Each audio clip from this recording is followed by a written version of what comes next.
Hi friends, నా పేరు doctor Sai Kiran. నేను జనరల్ మెడిసిన్ వార్డులో పనిచేస్తాను.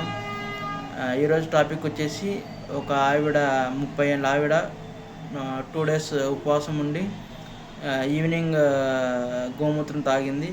ఆమెకు తాగిన ఒక 1 అవర్కి వామిటింగ్స్ రావడం, డయేరియా రావడం, ఇన్ఫెక్షన్ అయింది, బాగా ఫుడ్ ఇన్ఫెక్షన్ అయింది, బాగా ఫుడ్ పాయిజనింగ్ లాగా బాగా అయింది, సివియర్గా అయింది. ఆమెకు 2 డేస్ అంటే ఇంతకుముందే ఆమెకు బాగా ఇంటెస్టైన్ ప్రాబ్లమ్స్ చాలా ఉన్నాయి. ఆమెకు అలా తాగింది.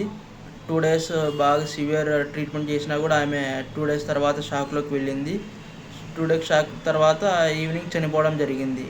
సో నేను మెయిన్ చెప్పాల్సిన విషయం ఏం చెప్తున్నానంటే, జనాలు ఇలాంటివి గోమూత్రం తాగడం కానీ, పేడ తాగడం కానీ అలాంటివి చేయకండి. ఇది మంచిది కాదు.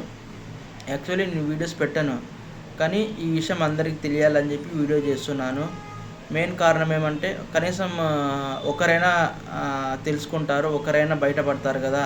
ఒకరైనా తెలుసుకొని ఏది నిజం, ఏది అబద్ధం, ఏది ఇలాంటివి పనులు చేయరని చెప్పి ఆ ఉద్దేశంతో పెడుతున్నాను. కనీసం ఒకరైనా మారుతారు కదా అనే ఉద్దేశంతో నేను వీడియో పెడుతున్నాను. Thank you so much.